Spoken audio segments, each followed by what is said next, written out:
Thank you for joining tonight for our second round of the Practicum information session to learn more about the Practicum courses and experiential learning courses for students in health studies, kinesiology, as well as foods and nutrition and family studies. My name's Alyssa. I use she, her pronouns, and I'm one of the two experiential learning coordinators that support all those different student groups, undergraduate students that I just mentioned. And tonight you get two experiential learning coordinators because I'm also joined by my colleague Allison, and I'll let Allison introduce herself. I have to unmute myself. Hi there, all. I'm Allison, Experiential Learning Coordinator, and I work on the partnership side. So I work with the employers to help find placements for students like you.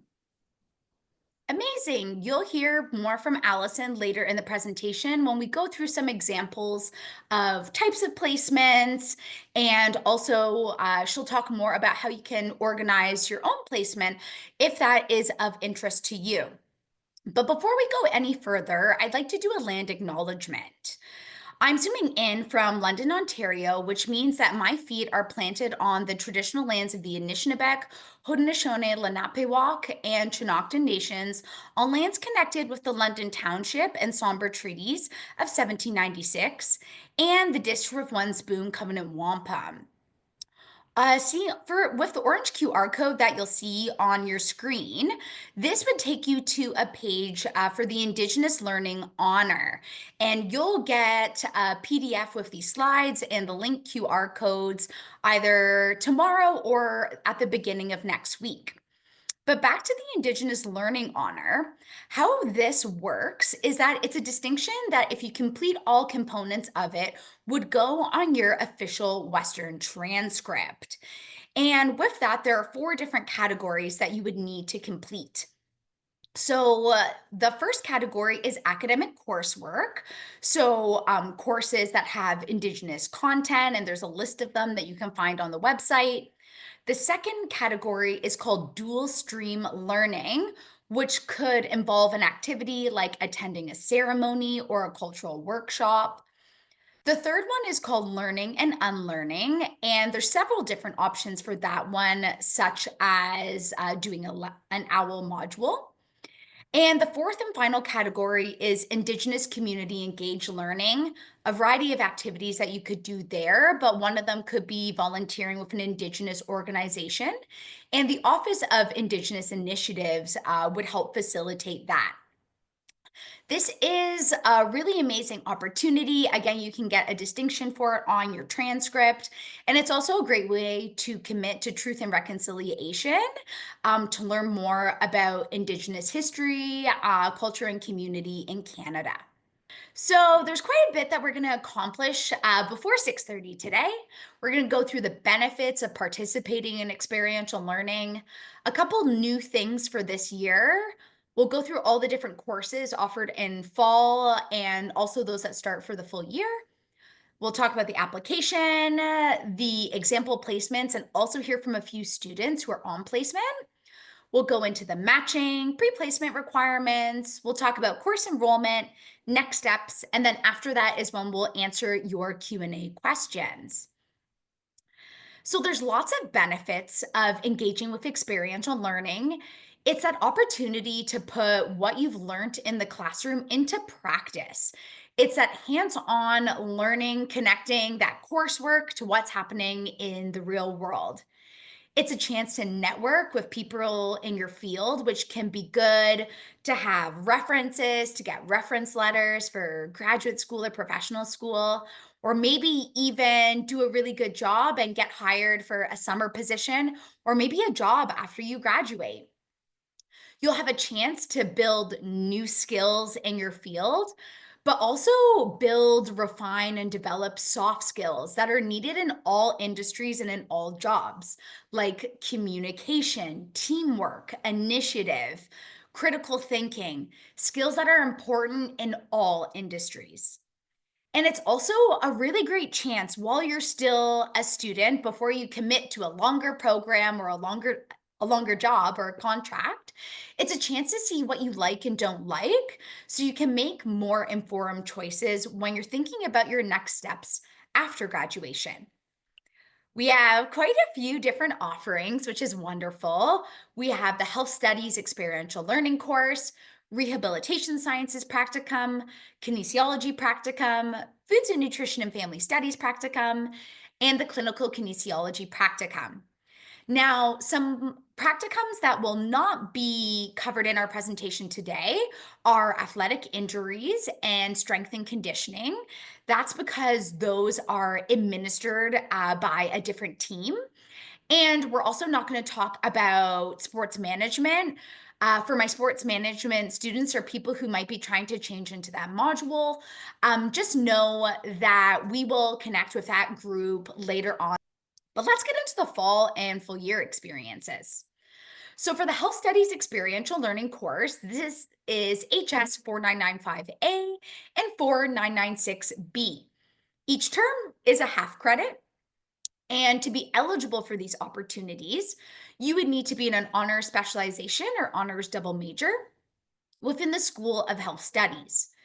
Within that, you would need to have a cumulative average of 75% or higher. And how this course works is that in addition to going to your classes, you would do 6 to 8 hours of placement per week. But just like your other classes, there is still some lecture time and coursework for the experiential learning course. This is a 4 credit course. However, it is graded on a pass fail scale. Another one that is offered within our School of Health Studies is the Rehabilitation Sciences Practicum. That is Rehabilitation Sciences 4970E, so it's a full year essay credit. It is also open to honor specialization and honors double major students in the School of Health Studies. Same average expectations, cumulative average of 70% or higher. For this one, there are 6 practical hours a week and 2 seminar hours. Priority for this course goes to rehabilitation sciences, and that priority would function very similarly to priorities for other courses, where these students would kind of get access first. And if there are remaining spots, that's when we would look at students in other health studies modules. All of the placements for this course happen at Parkwood Institute here in London, and it's a credit course, but this one you get a numeric grade. Now, an important note for my students in the School of Health Studies, please note that there is a maximum 1.0 experiential learning credits between experiential learning, practicum, and internship. So, for example, students who do a long-term internship, like 8, 12, or 16 months, wouldn't also then be able to do a practicum because that would be 1.5 to 2 of these experiential learning credits, and 1 is the maximum. But something a change that happened a little while ago is that independent study is now considered a separate 1.0. So you could do 1.0 credits of independent study and then a separate 1.0 credit of practicum or experiential learning. Now, for kinesiology, this functions quite similarly to the Health Studies Experiential Learning course. Very similar course numbering, KIN 4995A and 4996B, a half credit each term. You either need to be in an honors specialization or an honors double major module in the School of Kinesiology. A bit of a difference in terms of averages. This is a modular average of 70% or higher to be eligible. It's still 6 to 8 hours of placement a week, which works out to a minimum of 75 hours per term, in addition to the lecture hours for the practicum course. It's for credit and it's pass fail. For foods and nutrition and family studies, it is also quite similar. Currently, how it works is that these practicum fall under the Health Studies 4995 and 4996, but we work with advising to add a permission to your academic record such that these can count towards your module in either foods or family studies, despite being a health studies credit. So each term is a half credit, 6 to 8 hours a week, 75 hours minimum a term, in addition to your class and lecture hours. It's for credit, it's pass fail. Now, for foods and nutrition and family studies, there's quite a lot of modules. So, again, these slides will be available later so you can look at them. But it's for honors specialization and honors double major students in the following modules: foods and nutrition, nutrition management, nutrition and families, family studies and human development, either the BA or the BSc module, families and communities. And it would be any of those with a modular average of 70% or higher.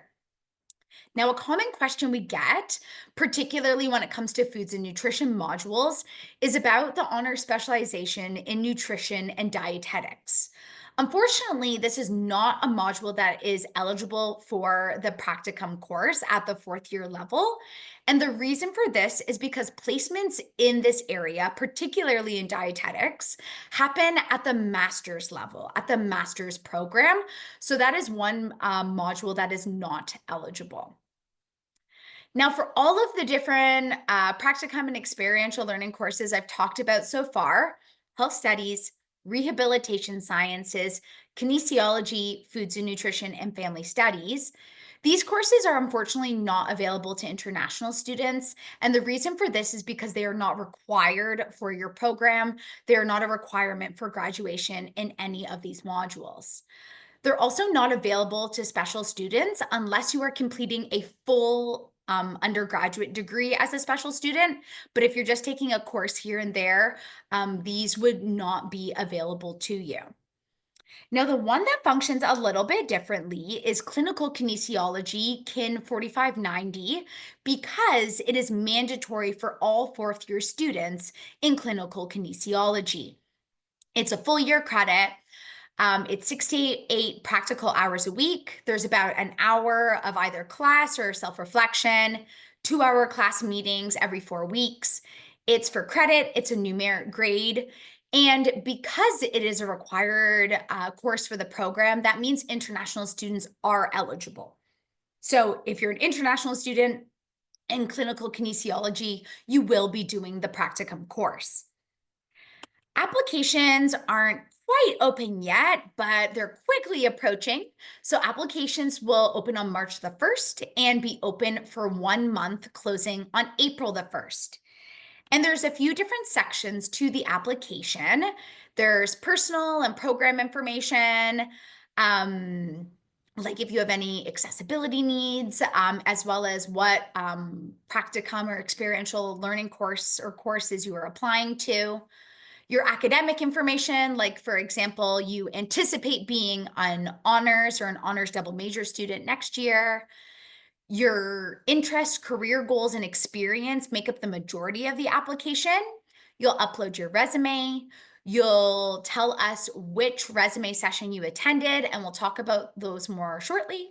And there's also some terms and conditions, like telling us that all the information that you have provided is true to the best of your knowledge. And also things like any costs that are associated with the practicum, like for some of the pre-placement requirements, you understand that those are the responsibility of the student.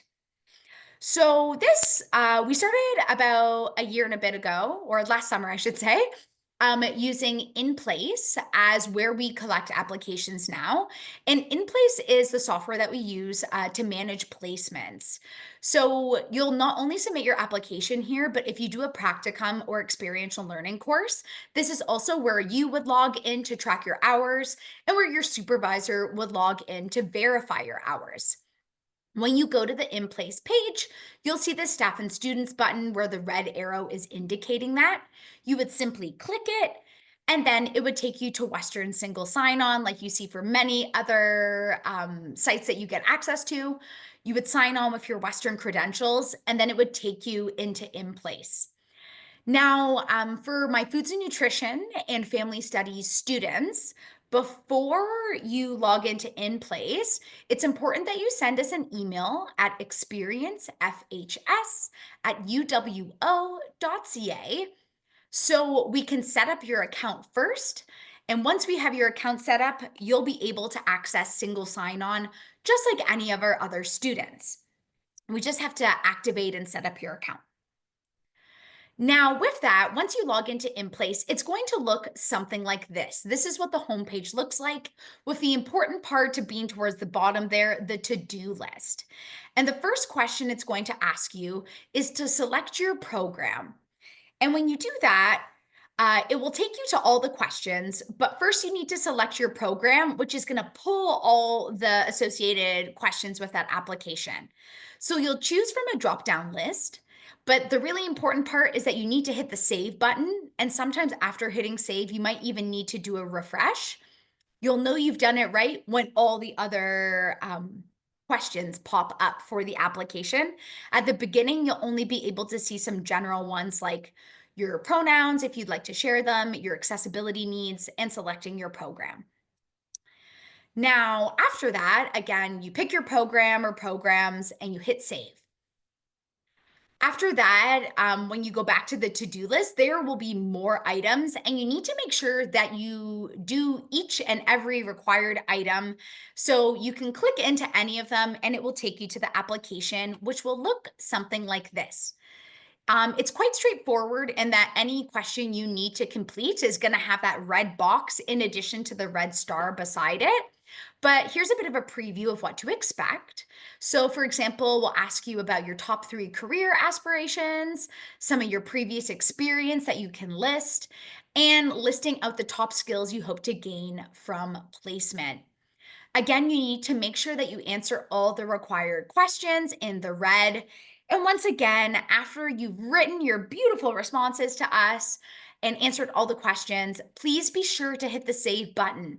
It doesn't automatically save, so don't just navigate to another page and then lose your answers. Really, really important to hit that save button at the bottom of the page after you have written or updated an answer. While applications are open, you are able to go back in and adjust your answers throughout. To do so, you just simply go back to your homepage and you go to My Details. That will take you back to all the questions and you can scroll to adjust them. Once again, don't forget to hit save. Now, with that, there are a couple things that I want to note here. Once you've finished your application, you've answered all the questions, you've hit save, you do not receive an email to like confirming that you have completed it. If you have answered all the questions, you have saved your answers, you can see them in My Details, you have finished your application. There is no final submit button, there is no email confirmation.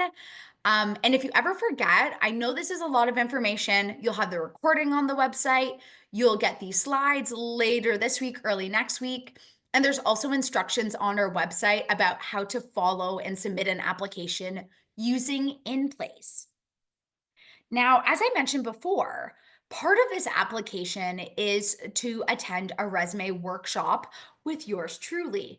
Some of you might have already done this with me in January. There were a couple of different sessions, but there's also 2 that are coming up in March. One is Wednesday, March the 5th, and one is Thursday, March the 20th. They are from 5:30 to 6:30 on Zoom. And these linked QR codes, if you haven't already signed up, will be provided on the slides later. It's mandatory to attend this session for your application because your resume is a really, really important part of the process. Your resume is often your first impression to an organization, and we want to ensure that it is a good first impression. So you'll attend a workshop with me. I'll give you some tips and advice. I'll send you some resources after. You'll update your resume after that, submit your application. And something that I do is I read everybody's resume. And if there are still some required changes that we need to see before we send your resume to an organization for placement, because again, we want you to make the best first impression possible, we'll send you that feedback and you'll have an opportunity to upload your resume again with some changes. We'll talk about the timeline for that a little bit later. Again, the sessions are coming up in early March and then later in March. There are 2 sessions in mid to late January. If you have a conflict, we understand. Just simply email us at experiencefhs@uwo.ca And please do so as soon as you can. Don't leave it to the last minute because there is an online module that you'll need to do. And then you'll need to upload your proof of completing that module to your application to meet our requirement for this. Now, if you haven't attended a resume session, or even if you did, you don't have to wait until March to update your resume. You can start that now. So you can go to career.uwo.ca, and that's where our career coaches and career education team have lots of resources, and you can access their supports. Also, where this purple QR code goes. You can meet with a career coach or a peer advisor. They have drop in supports, they have one on one appointments, a variety of workshops as well. A few tips for doing the application. I encourage you to read the questions first, just so you can think and reflect on them. Reflect on who you are, your goals, your experiences, and your needs. You want your application to have a focus, but also be a bit flexible. What I mean with that is if you are too narrow, like you will only do placement at one organization, if that organization cannot take on any students that year, then you're going to be out of luck. There won't be another place for you to go. However, if you have a focus, like you want to work with a particular population or a particular like kind of placement, like for example, maybe in a gym or athletic facility or in long-term care, that gives us a little better understanding and gives us a few more options for placement. Again, you also want to have a focus because sometimes students will say that they're open to anything, and then we send them their match and they reject it immediately. So typically, not everyone is open to every placement. And for us to have a good match, we need to understand who you are and what your needs are. So do your best to communicate that through your application. You want your answers to be complete but succinct. This isn't an essay course. There are typically going to be probably about 250 of you applying, and there's only two of us, myself and Allison. So again, this isn't your essay course, but you want your answers to be complete and thorough. So one-word answers is too little. A dissertation is too long. Also, the answer of C resume is not an answer because, again, there's probably going to be about 250 of you, and remembering your individual resumes when they're not right in front of me is quite challenging. However, how our system works is that we can pull your answers and we can see that information more readily. So it needs to be in there in the answer, not referring us to a different document. Please update your resume. Like, don't upload the resume before you go to the workshop because there's probably going to be something that you learn or can do to adjust it after that. And there will be a question where it asks you to list organizations that you're interested in doing placement with. We'll ask you to list 3. We don't provide a list for you to choose from. And the reason for this is because organizations are submitting their proposals, like an application, at the same time you are. They're starting to do that now, and they'll be submitting them around the same timeline as you.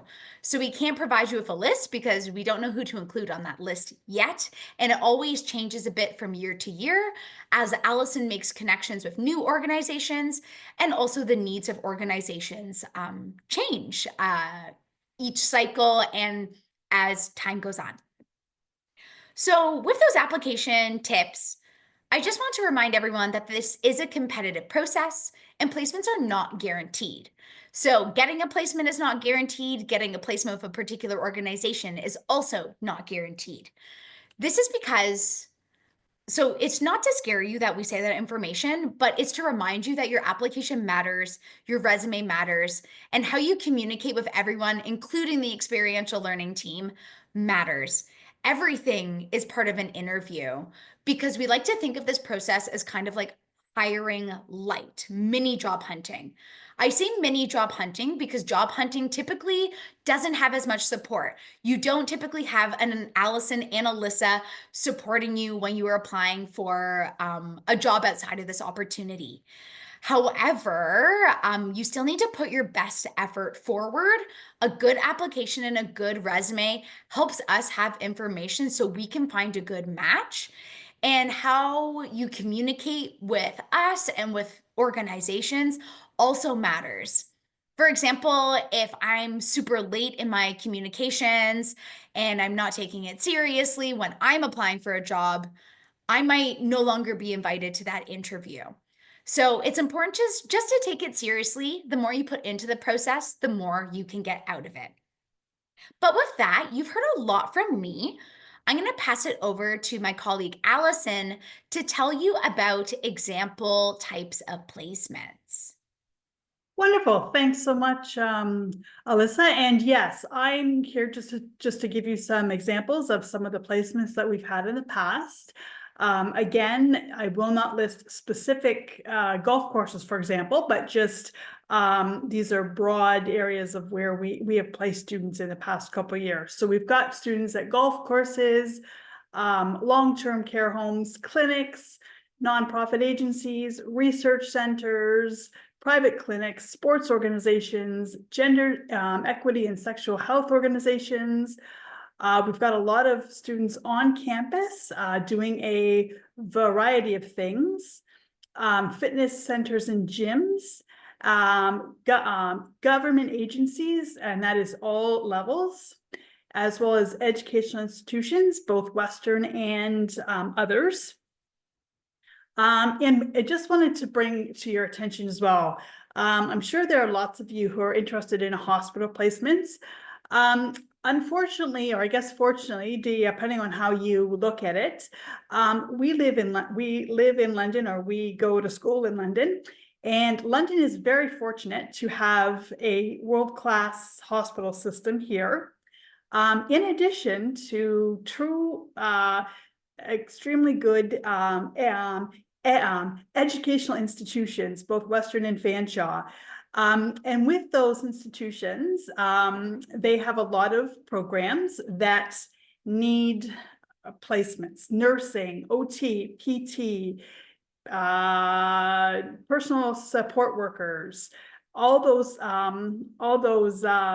fields are looking for placements, including us in health studies and kin and clin and food and nutrition. So hospital placements for us are very minimal. So I would encourage you, if I had one piece of advice, it would be to keep an open mind when applying, and as well to sort of think outside of the realm of doing your placement at a hospital. Not to say we won't try, but the numbers are very small. And in terms of connecting with an organization, so we've had a couple of students in the past, actually more than a couple, who have sourced their own practicum opportunities.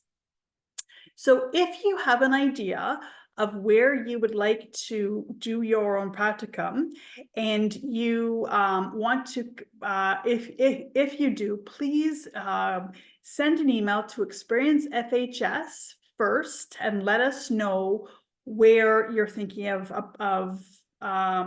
applying, or where you'd like to approach which companies. And I say that because I have done I've reached out to probably over 700 agencies in 2 years. So I have a pretty good handle on certain placements within London, but as well sort of who takes students and who doesn't. So if you have an idea of where you'd like to do your placement, I would encourage you to certainly reach out. But to do that, to reach out to us first, just in the event I've already got something in the works. So, speaking of placement options, we're lucky to have some students on the call today so you can learn more about firsthand experience. So, the first student that we're going to hear from is Abigail. So, Abigail is a clinical kinesiology student who will tell you more about their experience. Hey, so I'm Abby. I'm in my 4th year of clinical kin, and my placement is with the London Devilettes, which is a girls' hockey association. And I actually found this placement on my own, like Allison was just mentioning. So I emailed her. They had no connection, so I went ahead and reached out on my own, just by emailing some of their board members. And this was definitely more work up front. But throughout the term, it's been a lot less, like less hiccups. since we were all on the same page, which I know some other students kind of had issues with. My day-to-day roles are as a trainer, a coach, and as a room monitor. So some of those tasks include the things you'd kind of expect, like injury assessment, taping, helping with drills. But it's also a lot of braiding hair, tying skates, answering questions, and a lot of gossip. Overall, the experience has been really rewarding. I've gotten lots of hands-on experience that I can now discuss in master's interviews, as well as a couple of references. And it's also just fun, way better than a regular course. And my advice to anybody in third year who's hoping to do a placement would be to really consider the travel time. You don't log that in your hours, so really consider that before committing anywhere. And then I also think you should consider finding your own placement just so you can be sure that everything aligns with your future career goals, it's enjoyable, and it really fits you. So that's all I've got, unless anyone's got any questions. So I will pass it over to, I think it's Nicole. Yeah, perfect. Thank you so much, Abby. And if anyone has a question, feel free to put those in the chat. Abby can see those as well. But Abby was right. Next up is Nicole. So Nicole, if you'd like to tell us more about your experience. Thank you so much for giving me the floor, Alyssa. Can everyone hear me okay? Yep, totally. Okay, awesome. So, hey everyone, my name's Nicole. I'm in my 5th year of honors specialization in health sciences, and my placement organization, fortunately, is at McCormick Care Group in Byron, which is a long-term care home that specializes in dementia care. It is in person, and my role day to day, every Friday is when I go in, is to be a friend to individuals living with dementia who are enrolled in the day program at McCormick. I perform social therapies like nail painting and coffee socials, to name a few. Also, do physical therapy with the clients like dance circles to live music or weightlifting. And then we also perform cognitive therapies with our clients like crafts and working on puzzles with them. A project that I'm working on currently right now at McCormick is under the supervision of Dr. Zekovich to implement an assistive technologies demo lab in the clinic in order to help clients stuck on the waiting list for the day program navigate their activities of daily life with autonomy at their own homes. We aim to be the first dementia care home in all of Canada that implements Scandinavian technology to help clients with their independence when present at their respective dwellings. I was able to go on Aging Globally, so to be able to implement my cross-cultural competencies in the London community would be such a meaningful dream come true to me. The most meaningful part of the experience so far is by far the experience in its entirety, but observing how clients are able to remember my name and face whenever I interact with them or return to the clinic, especially when they're dealing with a disease as severe as dementia, is very meaningful and really drives home the rewarding work that we're doing as students of health sciences. The simplest things like a conversation can be the biggest memory for some, and that goes with all aspects of life. Everything about my placement is meaningful though, and days at McCormick are by far my most favorite of the week. If I could give you any advice, just do it. It doesn't matter how long the bus ride is. The experience and insights that you gain from completing a practicum with the Faculty of Health Sciences at Western is such a valuable hands-on learning experience that not a lot of students in post-secondary institutions get to refer to. So please take advantage of it. And this is an experience that's going to set you up for success in your future professional goals. I wanted to be a dentist before I started my practicum at McCormick, and now I want to work in gerontology. So you never know, you might be rewriting what's written in the stars for you. Thank you so much. Thank you, Nicole. And again, like I said at the top of the presentation, you can learn a little bit more about what you like and what you don't like to help make those informed decisions for your next steps. Last but certainly not least is Jacob in kinesiology. Hey, how's it going? Can you hear me fine? Yes, absolutely. Okay, perfect. Yeah, I'm just at my work placement now, so like I'm just kind of tucked away. So I am a Bachelor of Arts kinesiology student, and I'm currently placed at Combined Fitness. So this is sort of a gym that focuses on like athletic performance. So we do training of like hockey teams, football teams, as well as just group classes in general. And of course, it's in person due to the nature of it. And so on a day-to-day basis, it's changed. I've done this over both semesters. First semester, I was kind of focused on running the group classes. So you're kind of timing people, helping with form, running them through exercises. If people need any modification based on any like things they're not able to do, that would be part of my job. And then second semester, so this term, I've been more so doing one-on-one training and working with teams, doing some training work with them. And I also am registered as a personal trainer, so I am able to do that, and it falls within my like competencies. Um, in addition to that, like I'm just kind of organizing the gym, keeping it tidy, like typical gym stuff. Um, the most meaningful part of this is like what I was mentioning previously, and that's like learning modifications for different workouts. Like I've had so many random different populations come through the gym, and I'm passionate about exercising. I was very stoked to hear I got placed into a gym, and so it's kind of great to see people progress day to day and like get stronger on a weekly basis as I like take them through coaching. And if I were to give any advice to anyone here, is one, when you're getting set up for the practicum, make sure you get all your vaccinations and stuff done early. Like I was scrambling to get them all done, and I had like 5 appointments in one day at like the Western Health Clinic. So get that done.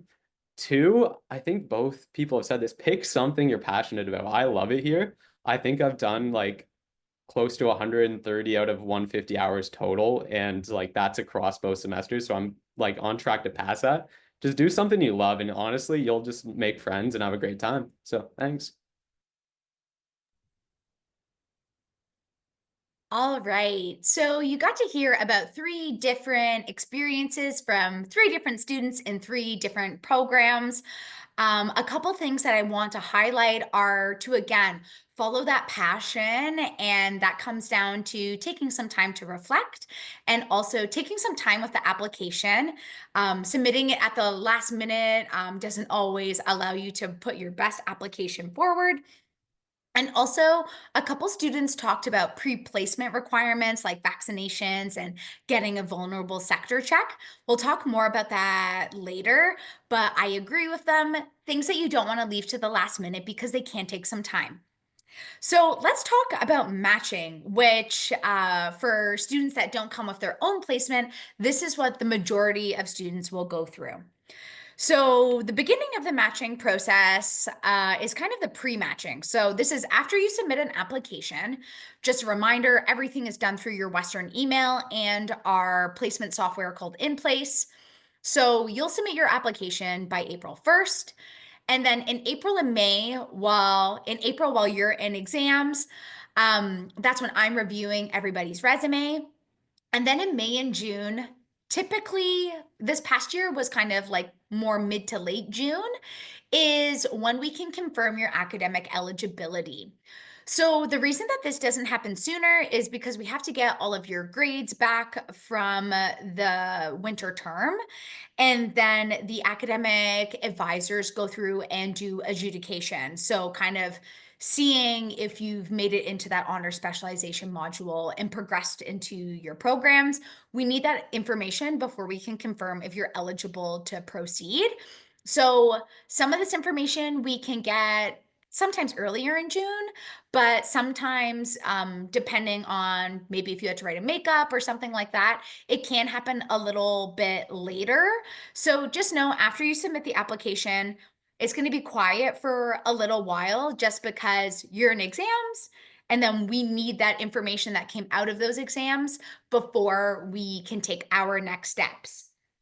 Either way, if you were eligible or not, you will get an email. And for those that are eligible, you'll proceed to the matching process and you'll also gain access to Synergy, which is our pre-placement requirement system. I'll talk more about Synergy a bit later. So the matching itself will happen after we know you're eligible. So this is probably going to be more like late June and through into August. I think last year we sent out our first matches around June 25th. And then how it works is that Allison and I are going to work together to look at your applications, look at the organization's applications, and try to find the best fit. That's usually around 1 to 4 students, because different organizations will request different numbers of students. We'll send the match to you, and you'll have about 48 hours to let us know if there's a concern. For example, something that happened a couple times last year is at the time of the application, a student had a car. So they checked that, and then we matched them with an organization in Kamoka, just outside of London. However, once we got to the matching process, they no longer had that car. So then they let us know so we could match them with something within the city. After that 48 hours, we will send your resume to the organization, and then the organizations are going to connect with the students that they're interested in. It's the organization that selects the student, very similarly to if you were applying for a job. If you're not selected, you'll be considered in our following rounds of matching for different opportunities, but your resume is going to go out to one organization at a time. Our expectations of you are, again, that you will respond to emails that require a response within 48 hours. We'll give deadlines in there. You'll be prompt in following up with organizations, again, setting that good first impression with them. Also, part of this requires checking your spam, your junk, your promotion folders, your quarantine folder, just because since most of these organizations are outside of our Western family, sometimes their emails get caught in there. You're going to be open and flexible and patient because, again, sometimes, especially at the beginning, we're waiting, but you're waiting, but we're waiting too for a little bit more information for us to move forward. And we encourage you to trust and respect your coordinators. That's myself and Allison. We have your best interests at heart. Sometimes, you might have a different vision for what exactly you're looking for, but we've been doing this for a while. We've placed hundreds of students, and we're coming from a career development perspective, understanding that there's lots of different ways to get to some of those career aspirations. Just know that we always have your interests in mind, but we're also trying to meet a lot of people's needs between a couple hundred students, lots of different organizations. Now, with that, let's talk about these pre-placement requirements that have been referenced a few times. So the pre-placement requirements, that's a bit of a mouthful, are required by the Faculty of Health Sciences for all placements that have an in-person component. So if your placement is 100% online, you wouldn't be doing these things for the Faculty of Health Sciences. And we will let students know, is your placement online, in-person, or hybrid? These are things that you'll need to pass before you're given permission to add the course to your timetable. And again, as both the students and myself have mentioned, you cannot leave them to the last minute because some things can take over a month or sometimes months to complete. For example, vulnerable sector screenings, getting those in the GTA, particularly through Toronto Police in the summer, it can take well over a month. Or for some vaccinations or TB testing, there are certain kind of waiting periods between certain things that need to happen. So you can't wait until the day before to do it. You will just not be successful. So all of this information goes through a third-party system called Synergy. And the costs of getting your pre-placement requirements, including the cost of using the platform itself, are the responsibility of the student. So for anyone with an in-person component, regardless of if they are at a hospital or if they are at a gym, they need to do what's called the basic clearance. And the basic clearance means that students need to upload and pass a vulnerable sector screening and an N95 mask fit testing. And there's a little certificate or a document that comes with that. You need to upload and pass those in Synergy. So the cost of this requirement right now, though the costs are subject to change, is $26.50 plus HST. This is in addition to the cost of the vulnerable sector screening and the mask fit testing, and all of these costs are the responsibility of the student. Now, an enhanced review will happen for some students. So this will depend on the nature of the placement. Again, we will let students know if they require an enhanced review. And this is a secondary review that happens through Synergy. So it's for students that are in places like hospitals and long-term care. This secondary enhanced review includes vaccinations, it includes hepatitis B serology, that's blood work, and then also a two-step TB test. The current cost of this is $31.25, so that would be in addition to the basic clearance. This is like an immunization add-on. And again, this cost is in addition to the cost of getting those immunizations, getting that blood work, and testing done itself. All costs are the responsibility of the student. And this is to keep both you and you as our students, as our campus community, and as our Greater London community when you go out onto placement safe. Now, organizations may also have their own requirements. So a lot of times these align with the Faculty of Health Sciences requirements, like many placements require a vulnerable sector check, but sometimes your placement might also ask for something a bit different, like first aid training or maybe CPR, confidentiality documents. And again, the cost of those are the responsibility of the student. For example, if you're placed at a hospital here in London, so through St. Joseph's, that includes Parkwood, also the London Health Sciences Centre, they use a platform called Nerve System for collecting information, but also doing a variety of training. And there is a cost associated with that, which would be a cost that is the responsibility of the student. Now we're in the home stretch here. Let's talk about the courses. So for clinical kinesiology, like the course itself, it's a little different because it's mandatory, which means that students are able to add this to their timetable and they don't need to wait. However, the course enrollment for health studies, kinesiology, rehabilitation sciences, foods and nutrition, and family studies is different because these are not required for your program. So since it's not a guarantee that this will happen, since you don't need it to graduate, what you need to do when you're picking your courses is pick your courses as if you are not taking a practicum or experiential learning course. And after you've done your pre-placement requirements and you have successfully confirmed and received, like the placement has accepted you, then you will be given the permissions to add the right course to your timetable and you can adjust your schedule then. This will be at some point in the summer between June, August. We don't typically have many people that are doing this in September, but sometimes that happens too within that first week or two. Now, in terms of next steps, the first one I'd encourage you to do, if you haven't done it already, is to sign up for a mandatory resume workshop with me.